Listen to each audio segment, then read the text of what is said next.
Bismillahirrahmanirrahim. Assalamualaikum warahmatullahi wabarakatuh. Alhamdulillah, alhamdulillahi rabbil alamin, wassalatu wassalamu ala asrafil anbiya'i wal mursalin wa ala alihi wa ashabihi asma'in, amma ba'd. Bapak-bapak, ibu-ibu dan adik-adik jamaah salat subuh Masjid Jabal Khair yang saya cintai, yang mudah-mudahan dirahmati Allah Subhanahu wa taala. Alhamdulillah, pada pagi hari ini kita sekalian telah menyelesaikan sholat subuh. Salawat dan salam semoga senantiasa tercurahkan kepada Nabi Agung Muhammad sallallahu alaihi wasallam. Para jamaah, kita bersyukur kepada Allah atas segala karunia yang Allah berikan kepada kita sekalian, nikmat yang banyak, nikmat karunia yang Allah berikan kepada kita itu luar biasa banyak. Saking banyaknya sampai pun nanti hari kiamat tiba, kita tidak akan pernah mampu menghitungnya. Wa in ta'uddu nikmatallahi la tuhsuha. Oleh karena itu kita harus bersyukur, selalu bersyukur kepada Allah. Kalau kita bersyukur, maka Allah akan menambah nikmat-nikmatnya kepada kita. Tapi kalau kita kufur, maka sesungguhnya azab Allah sangat pedih. Para bapak, para ibu, adik-adik sedaya, alhamdulillah hari ini kita melaksanakan kegiatan yang luar biasa yang diikuti oleh orang-orang yang luar biasa. Kuliah subuh niku lek ngantuki nggih mboten. Ngantuki penceramai yo alon-alon kados kula niki tambah ngantuki, Tapi ada satu yang luar biasa di sini, selain daripada jenengan bisa menahan ngantuk, bahwa insya Allah yang hadir di sini semua ini adalah orang-orang yang terbebas dari sifat munafik. Lantas pundi? Rasulullah paling mengandikan orang munafik itu paling malas mendatangi dua solat, yaitu satu solat isya, yang kedua solat subuh. Milo, berbahagialah kita sekalian dan saudara-saudara kita dimanapun yang hari ini hadir solat subuh, karena itu pertanda bukan termasuk golongan orang munafik. Seneng mboten makanya? Karena sholat subuh itu berat, tonggone orang ngerti. Nggih, mboten pirsa nang masjid apa ora. Lebar sahur apalagi, habis sahur wareg ngantuk, ya Allah. Nggih. Lebih berbahagia lagi kalau yang hadir di antaranya adalah ini anak-anak generasi penerus. Semangat, nanti kalau sepuh-sepuh ini sudah mulai pensiun, lama-lama kan cekrah-cekreh, napa melih masjid lantai 2 yang digunakan untuk sholat jamaah, arep munggah rekoso tekan dhuwur mengkis-mengkis kudu ngeluk boyok sik. Masya Allah. Kalau yang muda-muda ini tidak tampil ke masjid, maka nanti ini yang terjadi soft-softnya kosong. Para bapak, para ibu, saya ingin menyampaikan satu hadis. Hadisnya ini agak panjang, di mana ada satu riwayat. Nyuwun sewu niki supaya tidak ngantuk, ini hadisnya jelimet, makanya kita minta untuk didengarkan nih, Ada satu sahabat yang bernama Tolhah bin Ubaidillah radhiyallahu an. Sinten ingkang tepang sok mireng mboten sahabat Tolhah bin Ubaidillah? Sinten Mas? Tolhah bin Ubaidillah. Mboten dereng nate mireng. Nek Abu Bakar mireng sering, Umar, Utsman, Ali paling niku sering kita dengar di telinga kita. Tapi sungguh bahwa Tolhah bin Ubaidillah radhiyallahu an, semoga Allah meridhoinya, adalah salah seorang di antara 10 orang sahabat yang telah dijamin masuk surga oleh Rasulullah sallallahu alaihi wasallam. Jadi beliau adalah orang penting di sekitar Nabi sallallahu alaihi wasallam. Ditambah beliau adalah salah seorang daripada 6 orang sahabat yang sering diajak bermusyawarah oleh Rasulullah untuk beberapa masalah. Tolhah bin Ubaidillah. Nah, sahabat Tolhah bin Ubaidillah ini mengisahkan ada 2 orang dari satu kabilah yang masuk Islam bersama-sama. Tetapi satu orang ini ibadahnya setelah masuk Islam lebih baik daripada orang yang kedua. Alon-alon ada 2 orang yang masuk Islam di hadapan Rasulullah dari satu kabilah. Kemudian setelah masuk Islam itu orang yang pertama tadi ibadahnya lebih bagus daripada orang yang kedua. Nah, selanjutnya dikisahkan bahwa orang yang pertama ini meninggalnya lebih dulu daripada orang yang kedua. Ini jelimet. Mboten di kanu niki. Kemudian orang yang kedua ini meninggalnya kacek setahun, selang setahun setelah orang yang pertama. Wau sing rajin ibadah sing tiang nomor yang pertama, ya, yang kedua biasa-biasa saja. Yang meninggal yang duluan yang mana? Yang orang pertama. Kacek pinten tahun? Setahun.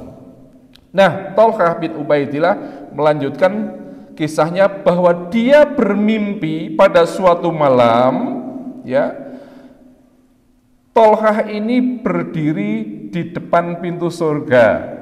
Sahabat Tolhah ini berdiri di depan pintu surga. Niki mimpinya seorang calon penghuni surga niku ya ngadeg nang ngarep pintu surga. Tapi beliau bukan kemudian wis dijamin surga oleh Rasulullah kemudian leha-leha, ya, ibadah amal-amal perbuatan yang dilakukan oleh sahabat Tolhah kan luar biasa, ya. Nah, kita kan mimpinya mimpi doyak-oyak kebu, ngoten nggih. Nggih.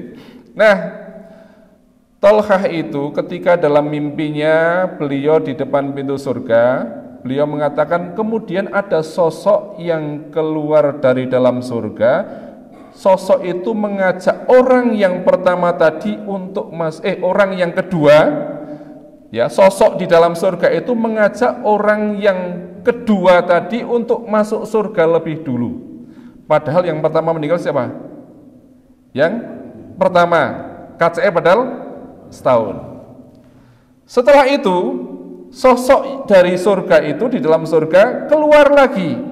Dia mengajak orang yang pertama meninggal tadi untuk masuk surga. Sing masuk surga sing sinten riyen? Orang yang kedua. Nggih mboten? Padahal sing pecah riyen sing situ riyen sing sinten?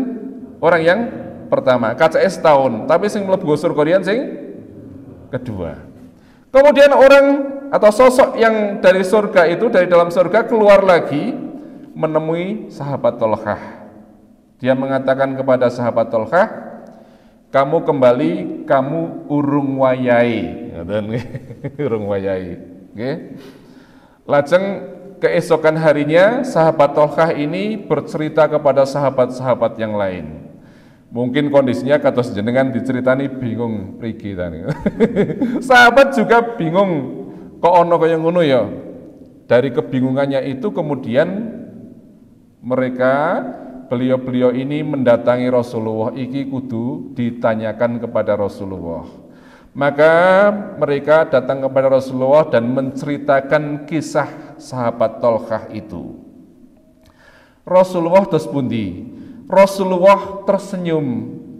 Njur apa sing mbok gumuni? Ngaten lho Rasulullah. Njur apa sing mbok gumuni? Apa yang kamu herankan? Ya mesti heran nggih. Ana sing meninggal lebih dulu kacek setahun, tapi sing mlebu surga sik malah yang kedua yang meninggal belakangan. Rasulullah lajeng ngaten, bukankah orang yang kedua itu meninggal setahun setelah yang pertama? Sahabat menjawab, inggih Rasulullah. Lajeng Rasulullah ngendika malih, bukankah dalam setahun itu orang yang kedua tadi melewati Ramadan? Dan ini inggih Rasulullah. Artinya orang itu dalam setahun itu dia berpuasa Ramadan, sholat, mungkin mendapatkan malam Lailatul Qadar, ya, dan ibadah-ibadah yang lain. Maka apa yang kamu herankan? Dek, para sahabat lajeng nembe mawon tersadar, iya betul ya Rasulullah. Maka Bapak dan Ibu sekalian, dari kisah ini kita ambil satu pelajaran. Setahun Nyon sewu, ada enggak di antara saudara-saudara kita ini warga Argopeni atau jamaah Masjid Jabal Khair yang setahun yang lalu masih sugeng, juk tahun ini tidak hadir di masjid karena sudah dipanggil, karena sudah meninggal? Wonten mboten? Ada. Artinya apa? Artinya mari kita introspeksi diri kita masing-masing. Apa iya tahun ngarep kuwi aku isih urip? Apa iya tahun ngarep aku isih menangi Ramadan? Artinya kalau hari ini kita berada di bulan Ramadan, jadikan Ramadan ini seakan-akan Ramadan kita yang terakhir. Tahun ngarep kita ora menangi Ramadan meneh. Tahun ngarep, tahun depan boleh jadi kita tidak bisa lagi beribadah semacam ini karena kita sudah meninggal dunia, nama kita sudah diumumkan di speaker masjid, innalillahi wa inna ilaihi rajiun, si fulan telah meninggal hari ini dan sebagainya. Para Bapak, kalaulah saudara-saudara kita yang meninggal itu amalnya bagus, kita doakan mudah-mudahan mereka semua dibukakan pintu surga oleh Allah. Akan tetapi ini kesempatan bagi kita, nek kita hari ini ibadahnya biasa-biasa saja, stop, dioyak, dikejar dengan amal-amal yang luar biasa di bulan ini. Karena umur tidak tahu. Saya teringat dengan satu hadis di mana Rasulullah Shallallahu Alaihi Wasallam beliau mengatakan bahwa nanti di hari akhir tidak akan bergeser kaki seorang hamba, nyon sewu, tidak akan bergeser kaki seorang hamba. Bergeser niku pripun? Nek kula ngeten ngadeg, nek ngeten niku pindah. Nggih mboten? Niki geser mawon mboten saged. Tidak akan bergeser kaki seorang hamba sebelum selesai 4 perkara. Nopo pertama? Tentang umurnya. Yoswane dipun ginakaken kagem menapa? Yang kedua, tentang ilmunya. Ilmunya sampai di mana dia diamalkan. Yang ketiga apa? Tentang hartanya. Tentang harta ini pertanyaannya ada dua. Pertanyaannya ada dua. Pondomu kuwi saka ngendi lan kanggo apa? Dan yang keempat, tubuhmu di mana saja kamu habiskan. Lah ini bapak-bapak, ibu-ibu sekalian, nanti kita akan menjawab 4 pertanyaan ini ya di hadapan Allah Subhanahu wa taala. Di pengadilan Allah tidak bisa kaki kita bergeser sedikit pun. Dan hari itu penuh dengan ketakutan, kengerian yang luar biasa. Tidak ada yang bisa menolong kecuali amal kita, kecuali ibadah-ibadah kita yang kita ikhlaskan karena Allah Subhanahu wa taala. Termasuk siam kita menika ingkang kita lampahi. Makanya Rasulullah mengatakan, man shoma ramadhana imanan wahtisaban ghufira lahu ma taqaddama min dambih. Menapa? Man shoma ramadhana, sing sapa wangi, barang siapa yang berpuasa di bulan Ramadan ya, imanan wahtisaban, dengan iman ya, dengan iman dan mengharap ridha Allah Subhanahu wa taala. Ya saya ini penting. Poso itu bukan sekedar iki mergo Ramadan lah, poso ya poso, sesasi sih nggih. Ya. Pokoknya nek poso, bangsane poso ya poso.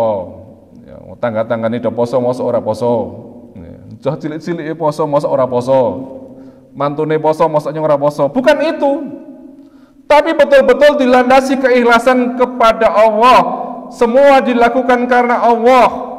Jika itu dilakukan, maka sesungguhnya kita akan mendapatkan berupa penghapusan atas dosa-dosa kita. Nyuwun sewu remen mboten sih siam? Remen, adik-adik remene poso mergane napa? Meh bodo, tumbas klambi anyar, nggih.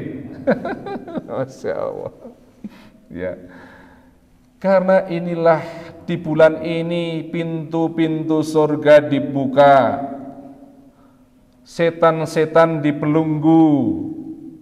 Ibadah yang wajib dilipat gandakan pahalanya. Ibadah sunnah disetarakan pahalanya dengan ibadah wajib. Ya Allah, kalau kita tidak kemudian makgregah belum tentu nyuwun sewu Pak, belum tentu umur kita itu akan sampai Ramadan terakhir nanti. Jangan kemudian kita membayangkan tahun ngarep loh nggih. Belum tentu. Iya nek engko tanggal 15 Ramadan wis wassalam. Ya Allah, nyong tak ibadah mengko lah nek akhir Ramadan lah. Jan saiki gak sibuk banget ki ngoyak setoran nggo bodo. Ya Allah, kalau kita masih berpikiran seperti itu, ya iman. Makanya ini harus kita rubah mindset kita. Jangan seperti orang-orang yang nyuwun sewu, kadang-kadang ada yang kerja ketika Ramadan direwangi lembur, direwangi luar biasa sibuknya hanya karena apa? Ngoyak nggo sangu bodo. Nggih mboten? Ngoyak nggo sangu bodo. Yo Ramadane oleh apa? Nggih kados kita nyuwun sewu ibu-ibu nanti. Ya, Ramadan jangan kemudian disibukkan dengan gawe jajanan. Nggih. Nanti bapak-bapak harus nginget ke ibu-ibu ini. Ramadan disibukkan dengan hari-harinya menggaweni jajanan nggo padha meneh. Ya, sing penting mejane kebek jajan. Ayo hari ini mulai sekarang kita rubah, kita betulkan sholat-sholat kita yang mungkin belum betul, mulai dari wudhu kita. Ya, saya adik-adik, saya mau tanya, ini saya ngecek nanti bapak-bapak biar bisa, oh sebelumnya ya salah gitu nih. Tapi saya tanya adik-adik ini, adik-adik kalau wudhu berkumur-kumur itu bagaimana? Ini yang hitam. Tadi wudhu enggak? Wudhu. Berkumur-kumurnya bagaimana? Oke. Terus hidungnya gimana? Membersihkan hidungnya gimana? Tadi wudhu toh? Gitu. Berapa kali? 3 kali. Terus mengusap kepala bagaimana tadi? Kepala. Berapa kali? 3 kali. Enten sing tesik kados niku lare niku, Bapak-bapak. Pinten nek membasuh kepala? 1 kali. Enten sing anjab 3 niku izin. Jadi ini masih banyak kesalahan hanya di seputar wudhu aja. Maka saya pesan kepada bapak-bapak takmir masjid, adik-adik ini dibina. Ya, jangan salah yang berkepanjangan terus-terusan. Umur kita, ilmu kita harus kita gunakan. Kalau wudhu berkumur-kumur, ini yang biasa salahnya itu di sini. Ya, kumur-kumur, tangan 2 begini, terus kemudian cuma gini hidungnya. Nggih, tadi gitu. Ambil air, masukkan ke mulut, langsung disedot oleh hidung, dikeluarkan pakai tangan kiri. Ya, berapa kali? 3 kali. Kemudian kepala bagaimana? Rambutnya berapa kali? 1 kali. Nggih. Jadi kepala bukan begini nggih. Begini. Nanti telinga begini 3 kali. Ini banyak salah soalnya. Kepala sampai belakang, ya ditarik ke depan langsung telinga. Cuma 1 kali. Ini banyak salah. Mari kita betulkan karena apa? Syarat sah daripada sholat adalah kesempurnaan wudhu. Oke? Syarat sah daripada sholat diantaranya adalah kesempurnaan wudhu. Nek wudhu yang penting sempurna terus pun di sholat sholatipun. Yo sewu niki dugi jam pinten? Jam pinten Pak Teguh? 30 menit. Baik sampai setengah 6 nggih. Insyaallah. Nggih. Kemudian sholatnya mari kita perbaiki. Ini saatnya kita memperbaiki sholat-sholat kita. Ya, jangan sampai sholat taraweh dari masa ke masa mentahun. Sing penting endi sapa sing ngimami sing paling cepet nyong gak teko nek ora, nek sing ngimami suwe apa Pak Nur ngimami nang kene trimo ora salat. Lah ngimami salat subuh wis suwi banget apa meneng tarawih. Ayo sudah kita sekarang harus rubah. Lawang Rasulullah menika nggih si kita mboten saged ketah nyuntuh plek kalian Rasulullah. Qiyamul lailnya Rasulullah itu ya salatnya panjang-panjang, yang dibaca surat Al-Baqarah, yang dibaca setelah surat Al-Baqarah surat napa? An-Nisa, kemudian Ali Imran. Nah, sampai kaki beliau itu bengkak-bengkak. Ya. Lah kita ya, yang saya padahal Rasulullah itu kan ya ketika ditanya Aisyah, ya Rasulullah jenengan menika lak sampun dijamin surganipun, nek jenengan lepat sampun dingapunten dening Allah, tapi kenapa jenengan itu ketika sholat kok suwitimen sampai kayak gitu kakinya bengkak-bengkak? Rasulullah itu ngendika begini, apa ora oleh aku dadi wong sing bersyukur. Ya, lah kita sing imami dawa sithik, suwe sithik wis bekah-bekuh ndeleng jam lah. Wis setengah jam kaya sinetrone si apik banget ki mangsane sinetron. Nah, TV-nya dimatikan, sinetronnya dimatikan. Jangan lagi sibuk dengan hal yang begitu. Sudah begitu masih pengen cepet-cepet nyuwun sewu. Dulu ada seorang sahabat yang masuk masjid. Ketika itu Rasulullah sudah berada di dalam masjid. Sahabat itu sholat, kemudian ketemu Rasulullah, menemui Rasulullah. Assalamualaikum ya Rasulullah. Rasulullah menjawab, waalaikumsalam. Tapi Rasulullah ngendika ngeten, kowe baleni meneh sholat, kowe urung sholat. Padahal mau sahabat pun sholat tuh. Sahabat menika lajeng sholat melih. Sasampunipun sholat yang kedua, sahabat ini menemui Rasulullah lagi. Assalamualaikum ya Rasulullah. Rasulullah waalaikumsalam. Kowe baleni meneh sholat, wong kowe urung sholat. Sampai yang ketiga kali disuruh baleni sholat. Yang keempat kali sahabat menika ngendika dumateng Rasulullah, ya Rasulullah, kula niku mboten saged sholat kejawi sholat kula kados niku. Saya niki senenge sahabat hidup di zaman Rasulullah ditegur, nek ditegur awake kon baleni ora nesu. Sahabat niku mboten kaya dhewe jajal jenengan ditegur kalih bapak imon, nggih, salat baleni meneh, bapak ngisini-sini. Isin kanyong, mosok kon baleni salat meneh. Ya.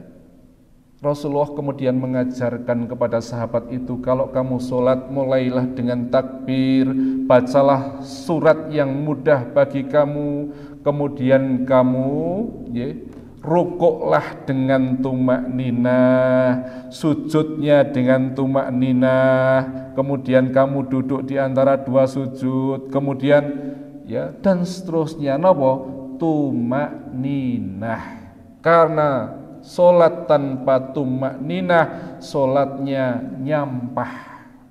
Koyone sholat ning ora sholat karena tidak ada tumak ninah di sana. Boten usah gumun nek enten tiyang sing ngasih teng YouTube sholat tarawih ngasih pinten rakaat? 23 rakaat 15 menit. Jengkang jengi.